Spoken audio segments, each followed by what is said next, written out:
Un exil forcément douloureux. Sacha est arrivée à Nantes il y a 11 mois, laissant derrière elle la fureur de la guerre. J'ai passé une mois d'occupation et c'était vraiment quelque chose d'horrible pour moi. J'ai vu les cadavres, j'ai vu notre voisin qui était tué par les Russes.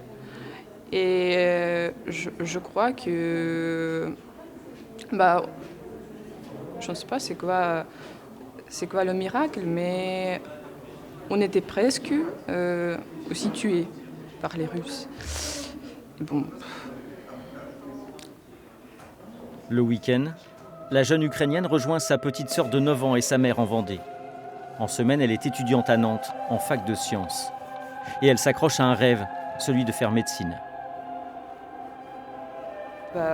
Je viens de famille moyenne, modeste, on peut dire comme ça.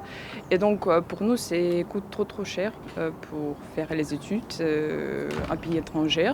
Et bien évidemment, oui, c'est la chance pour moi. Une parenthèse de vie pourtant compliquée. Déchirée entre son pays et la France, Sacha se partage également pour ses études entre Nantes et Saint-Gilles-Croix-de-Vie, grâce au soutien non pas de une, mais 2 familles d'accueil. La famille, c'est quelqu'un qui te donne le bonheur, qui t'aide dans les situations compliquées, qui te soutiennent. Et tous ces critères, ça correspond à ma famille d'accueil. C'est ça. Je crois qu'avant, j'étais heureuse, mais je ne sens pas ça. Donc, je ne relative pas les choses. Mais maintenant, quand j'ai vu les choses horribles, je relativise les choses. Et donc, je crois que oui, je suis heureuse. Je suis vraiment heureuse.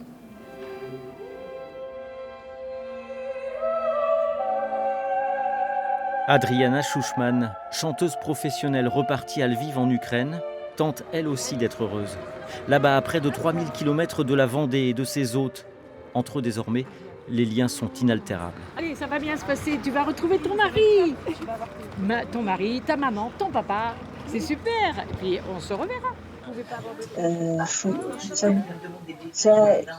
C'est vrai qu'on s'est retrouvés en Vendée dans des circonstances malheureuses, mais c'était vraiment important d'être entouré de toute cette bienveillance. Il y a eu une vraie solidarité, on a traversé cette période difficile tous ensemble.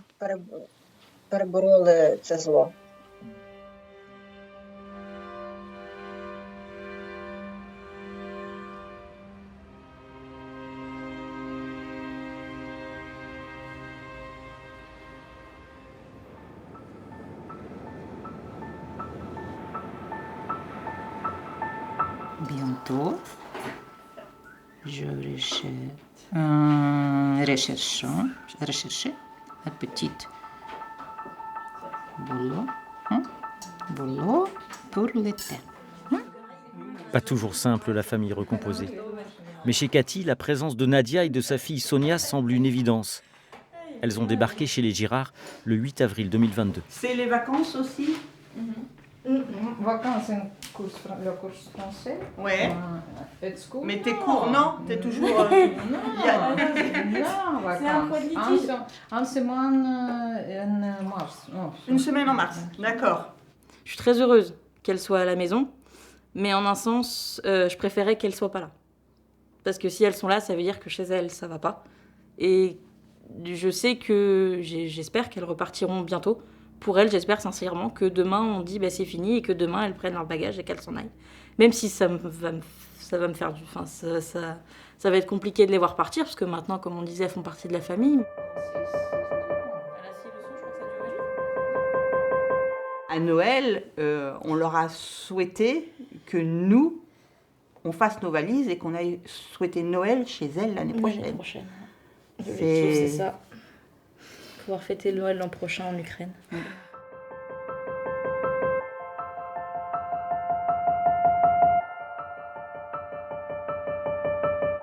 Родині Каті і Ані Je suis sincèrement reconnaissante à la famille de Cathy et Annie. Vous êtes devenus notre famille. Votre maison est devenue la nôtre et c'est tellement bien de pouvoir parler avec vous, de vivre avec vous. Nadia et Sonia viennent de Svatove, une ville de l'oblast de Lugansk, région où Moscou a intensifié les opérations ces dernières semaines. Leur maison est désormais occupée par les Russes. Svatove est ici. Et toute cette partie en rouge, c'est la zone occupée. J'espère chaque jour que la situation s'améliore chez nous. Mais en ce moment, c'est pas bon du tout.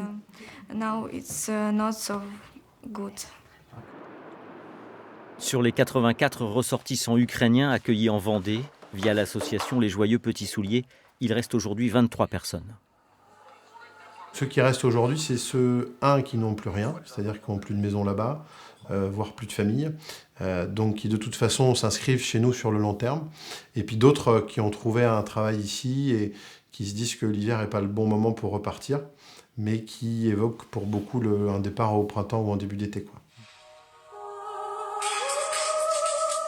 Un très hypothétique retour dans un pays meurtri, que Nadia, Adriana, Sacha et des milliers d'autres réfugiés rêvent de voir libérés.